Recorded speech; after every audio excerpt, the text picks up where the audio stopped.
अस्सलाम वालेकुम जी। Paper number 168 पर हम पहुंच चुके हैं और इससे पहले वाले पेपर हम अपलोड कर चुके हैं वीडियोस के अंदर। आप लोग चैनल के ऊपर ही वो वीडियोस मौजूद हैं, पहले वाले पेपर मौजूद हैं, आप लोग देख सकते हैं।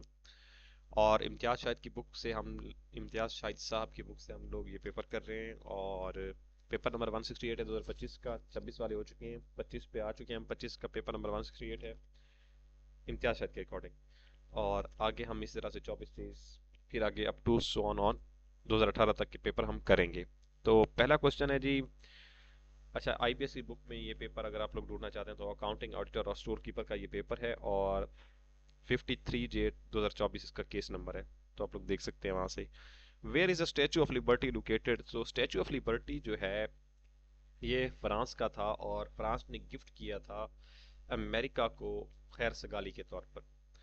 और 1884 में उन्होंने ये गिफ्ट किया था और 1886 के अंदर ये न्यूयॉर्क में जो है ये स्टैचू ऑफ लिबर्टी लगाया गया था। और ये हमारे दौर में बहुत बार पूछा गया था। इसके जो 2 से 3 एमसीक्यूज वो ये बनते हैं कि who gifted Statue of Liberty to USA. अच्छा, when France gave you Statue of Liberty to USA. तो ये 3 क्वेश्चन जो है हमारे दौर में इसका ईयर पूछा जाता था कि कौन से ईयर में इन्होंने गिफ्ट किया था फ्रांस वालों ने 2024 के अंदर। The term cue bolting and break are associated with which game? तो क्यू बोल्टिंग और ब्रेक जो है ये बिलियर्ड गेम्स होती है एक, उससे रिलेटेड है जी। Slogan no taxation without representation was associated with which country? तो यूएसए जो है पहले यूके के अंडर होता था और 1776 में ये आज़ाद हुए थे या अलहदा हुए थे। तो तब उन्होंने उसी मुहिम के दौरान, आज़ादी की मुहिम के दौरान, उन्होंने ये नारा लगाया था कि नो टैक्सेशन विदाउट रिप्रेजेंटेशन, जब तक आप हमें रिप्रेजेंटेशन नहीं दोगे तब तक हम आपको टैक्स नहीं देंगे। यूरो करेंसी जो है वो यूरोपियन सेंट्रल बैंक कंट्रोल करता है, जो कि 1988 में बना था, जिसका हेडक्वार्टर जर्मनी के अंदर है। In which year Pitts India Act introduce? Pitts India Act 1784 के अंदर जो है इंट्रोड्यूस कराया गया था। और ये एक्ट्स जो है वो काफ़ी कॉम्प्लिकेटेड हैं, तो ये हम सब्जेक्ट वाइज हिस्ट्री में जब हम 1857 तक हम, सॉरी 1526 तक हम बना चुके हैं। मुगल एम्पायर का जब हम बनाएंगे तो इस तक आएंगे, 1757 तक पे जब लेक्चर हमारा आएगा तो हम ये इसका लेक्चर अपलोड करेंगे। Rawalpindi conspiracy was initiated against which prime minister of Pakistan? तो लियाकत अली खान के खिलाफ ये इनिशिएट किया गया था। और इसके जो थे की एस्पेक्ट में से एक फैज़ अहमद फैज़ साहब थे, जिनको जेल में भी डाला गया था, वो शायर हैं। और इससे पहले हमने उनका शेर भी देखा था पिछले पेपर्स के अंदर 2025 में कि मुझसे पहली सी मोहब्बत मेरे महबूब ना मांग। तो ये उनका शेर है।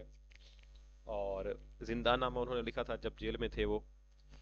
आगे बढ़ते हैं। और Suez canal connects which two seas? Red Sea और मेडिटेरेनियन सी को जो है स्विस कैनाल कनेक्ट करती है। और what is the mass of the body at the centre of earth? जो कोई भी बॉडी है उसका जो मास है वो सेंटर ऑफ अर्थ पर क्या होगा? तो वो कांस्टेंट ही होगा जी। और अगला क्वेश्चन है हमारा portrait and landscape are the examples of. ये पेज ओरिएंटेशन की एग्जांपल हैं जी। अच्छा जी, portrait and landscape are the examples of dash in MS Word. तो पेज ओरिएंटेशन की ये एग्जांपल्स होती हैं। और पोर्ट्रेट जो हमारी रील्स होती हैं, जो आप लोग रील्स देखते हैं या पिक्चर्स भी बनाते हैं, फोटोज में भी पोर्ट्रेट का ऑप्शन होता है।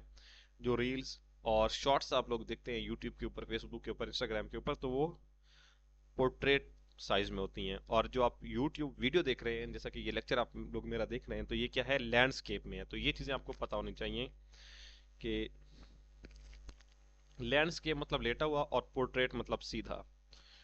और आगे बढ़ते हैं। What is the primary language used by computers for direct processing? जो कंप्यूटर हैं, computers only understand machine language. ठीक है, कोई और लैंग्वेज भी होगी तो उसे मशीन लैंग्वेज में कन्वर्ट किया जाएगा और फिर कंप्यूटर जो है उसको अंडरस्टैंड करेगा।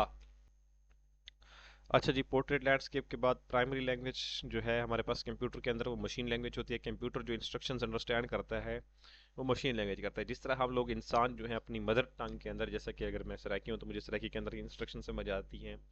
कोई उर्दू स्पीकिंग है तो उर्दू में, इंग्लिश में। अब हमें पर्शियन में अगर कोई इंस्ट्रक्शन दे तो हमें समझ नहीं आएंगी। तो इस तरह कंप्यूटर की जो मेन लैंग्वेज है, जो इंस्ट्रक्शन जिसमें वो अंडरस्टैंड करता है, वो मशीन लैंग्वेज है। Which command is use to calculate the maximum value in Excel sheet? हम सबसे पहले इक्वल का साइन डालते हैं, और सॉरी, हाँ, इक्वल का साइन डालकर कोई भी फार्मूला हमने डालना है तो उससे पहले हम एक्सेल के अंदर बराबर या इक्वल का साइन डालते हैं, फिर वो फार्मूला लगाते हैं। अगर जमा करना है तो सम वाला फार्मूला लगाते हैं, लेकिन यहाँ पे हमें मैक्सिमम वैल्यू हासिल करनी है तो हम मैक्सिमम, फिर आगे वो वैल्यू लिख देते हैं। जिस सेल के अंदर वो वैल्यू होती है उस सेल का नाम लिखते हैं, उस सेल को सिलेक्ट करते हैं। Which of the following science is considered mother of all sciences? Mathematics को जो है मदर ऑफ ऑल साइंसेस कहते हैं। अगर आप लोगों को भूल जाए और याद नहीं रहता तो आपने मदर के एम से मैथमेटिक्स के एम को याद रखना है कि M for mother and M for mathematics. चलो भैया अगले पे चलते हैं। इतनी ज़बरदस्त ट्रिक्स देने के बाद भी अगर आप लोग वीडियो को ना देखें तो फिर तो भाई गिला बनता है। What is the antonym of enmity? Enmity दुश्मनी को कहते हैं, और फ्रेंडशिप होता है दोस्ती, तो इसका डायरेक्ट यही है, फ्रेंडशिप ही है। और हेटर्ड जो है हमारे पास नफरत है, दुश्मनी, नफरत सिनोनिम होते जाते हैं। राइवलरी भी दुश्मनी को कहते हैं, और कन्फ्लिक्ट भी जो है वो दोस्ती के जुमरे में नहीं आता, तो फ्रेंडशिप ही अल्टीमेटली इसका जवाब बनता है। Choose the correct option to complete the sentence. Dash higher you climb the dash colder its gets. The higher you climb, जितना आप ऊपर जाते जाओगे, द कोल्डर इट गेट्स, उतना ही सर्दी होती जाएगी, उतना ही ठंड बढ़ती जाएगी, उतना ही ठंडी लगती जाएगी।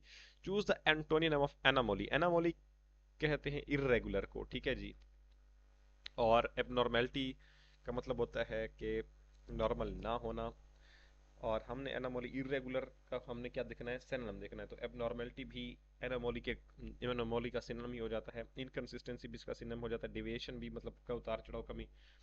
तो रेगुलरिटी ही इसका जवाब आएगा। एनोमोली इरेगुलर और रेगुलरिटी तो रेगुलरिटी ही है जी। अच्छा जी, what does the idiom bring out means? Bring out का मतलब होता है कोई चीज रिवेल करना, किसी चीज को नोटिसेबल बनाना, और जैसे कोई राज फाश करना या कोई चीज जाहिर करना, ठीक है जी। Antonym of exonerate. एक्सोनरेट कहते हैं बेकसूर को, और एब्सॉल्व इसका सिनोनिम होता है जी। एक्विट भी इसका जो है सिनोनिम हो जाता है। तो हमने एंटोनियम देखना है तो एक्यूज, जिस जो कसूरवार हो।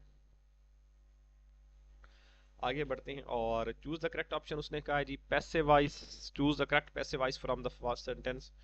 Daniel is singing a song. Passivise बनाते हुए हम हमेशा एंड से शुरू करते हैं। A song is being sung by Daniel, तीसरी फॉर्म हमेशा लगती है, और जब आई एन जी आ जाए तो बीइंग का इजाफा करते हैं। तो अ सॉन्ग हमारे पास सब्जेक्ट के तौर पर आ गया।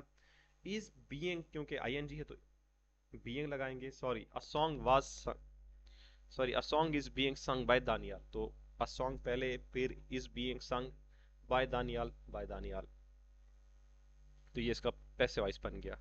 मुस्तंसर हुसैन तारड़ का पहला नावल है जी प्यार का पहला शहर, ये लाहौर से हैं जी। और उर्दू का पहला नावल निगार कौन है? डिप्टी नजीर अहमद हैं जी। Which Urdu poet was awarded the Lenin prize? तो 1962 के अंदर फैज अहमद फैज साहब को लीनियन प्राइज मिला। फैज अहमद फैज साहब वही हैं जिन्होंने रावलपिंडी कॉन्स्पायरेसी केस के कॉन्स्पिरेटर्स में से एक हैं। इन्हें जेल भी हुई थी, इन्होंने जिंदानामा लिखा, और इनका शेर है मुझसे पहली सी मोहब्बत वाला जो है नूरजहां वाला, तो इन्होंने लिखा था वो शेर। इसी के साथ 168 पेपर जो है हमारे पास कंप्लीट हो चुके हैं। अगला पेपर हमारे पास जूनियर ट्रैफिक वार्डन का है, और इसके एमसीक्यूज हम लोग देख लेते हैं कि कितने हैं। तो ये मुझे पूरा पेपर लग रहा है, लेकिन इसके 63 एमसीक्यूज ही हैं, तो इसको हम करेंगे इंशाल्लाह अगली वीडियो के अंदर। तब तक के लिए मुझे आप लोग दीजिए इजाज़त। मिलते हैं अगली वीडियो के अंदर अगले पेपर के साथ, और वो होगा हमारे पास जूनियर ट्रैफिक वार्डन का और आईओ पीरा का, इन्वेस्टिगेशन ऑफिसर का। इन्फोर्समेंट ऑफिसर का पेपर हमने पहले कर लिया था, और वो 2026 के पेपर्स के अंदर आखिरी जो पेपर हमने बनाया था वो ईओ पीरा का ही था। तो बनाते हैं जी पेपर। आप लोगों से यही रिक्वेस्ट है कि वीडियोस को पूरा वॉच किया करें, और क्योंकि कहीं ना कहीं पे किसी ना किसी एमसीक्यूज का इंपॉर्टेंट पॉइंट आपको मिल ही जाता है जो कि आपके लिए फ़ायदेमंद हो सकता है।